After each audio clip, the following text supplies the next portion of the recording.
Hi friends, வணக்கம். இன்றைக்கி உங்களுக்கு வெங்காய தொக்கு ஊறுகாய் அப்படின்னாலும் வச்சுக்கலாம். உங்களுக்கு கடைகளில் கிடைக்கிற மாதிரி நம்ம இன்றைக்கி எப்படி வீட்டில் செய்யலான்றதை நான் உங்களுக்கு காமிக்கிறேன். அதுக்கு தேவையான பொருட்கள் என்னென்னா, புளி ஒரு 60 கிராம் புளி ஹாட் வாட்டரில் போட்டு ஊற வச்சுருக்கேங்க. வெல்லம் ஒரு 60 கிராம் 65 கிராம் அளவு கூட உங்களுக்கு இனிப்பு தகுந்த மாதிரிக்கு எடுத்துக்கலாம். அதுக்கு பூடு 25 கிராம், உப்பு 20 கிராம்,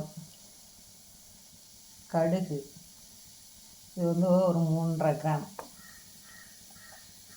மிளகாத்தூள் 12.5 கிராம், வெந்தயம் ஒரு 2.5 கிராம், அப்புறம் தோல் உரித்த வெங்காயம் ஒரு 1/4 கிலோ. இது தோல் உரித்து தண்ணியில் கழுவி வடிகட்டி வச்சுருக்கேன்.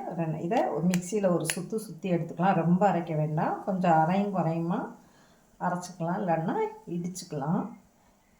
இதை நான் மிக்சியில் போட்டு 2 சுற்றுறேன். இப்போ வாங்க பார்க்கலாம். இப்போ இதில் கடுகு லேசாக பொரிய ஆரம்பிச்சிருச்சுங்க. இப்போ வெந்தயத்தையும் போட்டுடலாம்.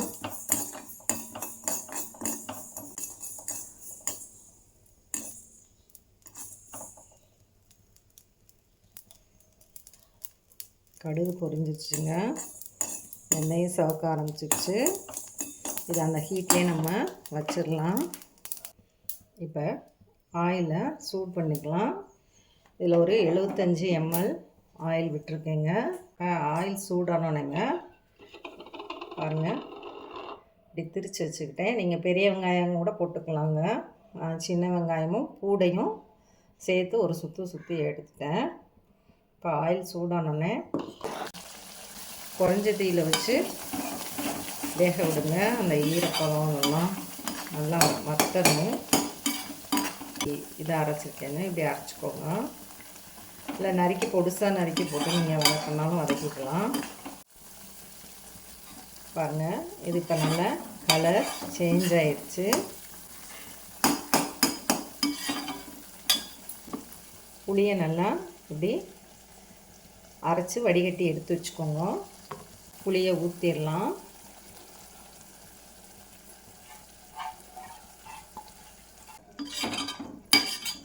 கொதிக்கட்டுங்க. அது இப்போ இந்த வெந்தயமும் கடுகும் நம்ம வறுத்து வச்சோம் இல்லையா, அதை பொடிச்சிடலாம். இது கொதிக்கட்டும். எண்ணெய் நல்லா பிரிஞ்சு வரணுங்க. இப்போ உப்பு போட்டுடலாம். நல்லா அடி கனமான பாத்திரத்தில் வச்சுருங்க, அப்போ சீக்கிரம் பிடிக்காது. நான் கிண்டாலி சட்டியில் தானே வச்சுக்கின்றேன். இப்போ நம்ம இந்த பவுடரை போட்டுடலாம். வெந்தயமும் கடுகும் இது பண்ணதை எண்ணெய் நல்லா பிரிஞ்சிருச்சு. ஈரப்பதெல்லாம் போனாதாங்க கெட்டு போகாமல் இருக்கும் உங்களுக்கு. வெல்லத்தையும் போட்டுடலாம். அந்த ஹீட்லேயே அதை இலகி உருகிடுங்க.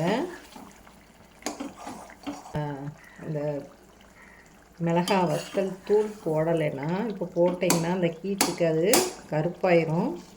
நம்ம ஸ்டவ்வை ஆஃப் பண்ணி விட்டுட்டு இந்த பெருங்காயத்தையும் இதையும் போட்டிங்கன்னா கலரு இதில் கொஞ்சம் ரெட்டிஷாகவே பார்க்க நல்லா இருக்குங்க. இல்லைன்னா கருகின மணிக்கு கருப்பாயிரும். அந்த ஹீட்டுக்கு ஈரம் பட்டதுன்னா சீக்கிரம் உங்களுக்கு கெட்டு போயிடும். கெட்டு போகாமல் இருக்கிறதுக்கு ப்ரிசர்வேட்டிவ் போடுவாங்கங்க, நமக்கு சேல் பண்ணுறதுக்கெலாம். அது என்னென்னா சோடியம் பென்சோடைட். அது 1/4 கிராம் தாங்க போடணும் 1 கிலோவுக்கு.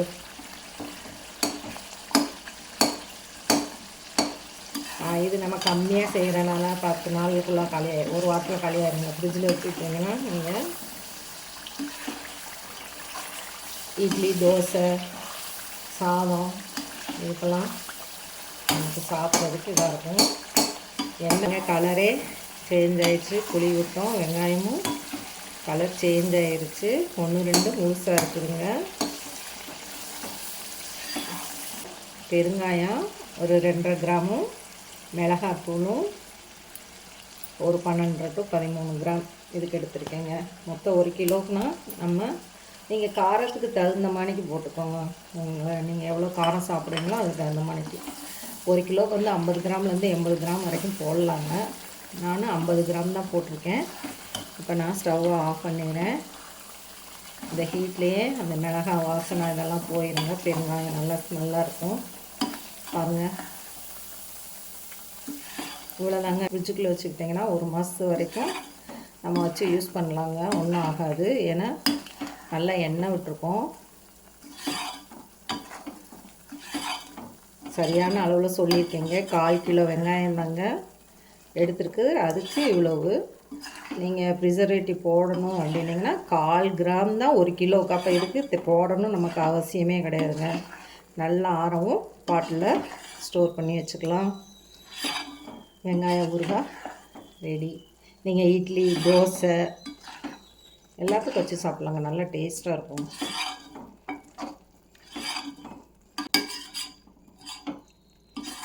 இந்த ஹீட்லேயே அது ஆயிலை நமக்கு மேலே கொடுக்குறேன். ஏன்னா இப்போ மிளகாத்தூள்லாம் போட்டுக்கொள்ள, அதனால் ஆயில் வந்து இதாகி உள்வாங்கி அதுக்கப்புறம் அது பிரிஞ்சு வரும். நீங்கள் ஆயில் பத்தலைன்னு நினச்சிங்கன்னா லேசாக சூடு பண்ணி நல்லா ஆயிலை சூடு பண்ணிவிட்டு ஆற வச்சுட்டு பாட்டிலில் ஊற்றி சுற்றி விட்டுட்டு அதுக்கப்புறம் இதை போட்டு வச்சுக்கோங்க. இது ஊறுகாய் உள்ளே இருக்கணுங்க. ஆயில் வந்து மேலே இருந்தால் கெட்டு போகாது உங்களுக்கு. நீங்களும் செஞ்சு பார்த்துட்டு உங்கள் கமெண்ட்டை எனக்கு சொல்லுங்கள்.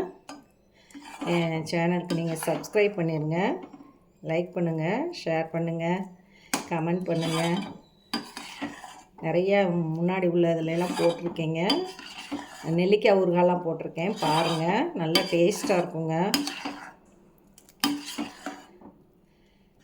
வாட்சிங்.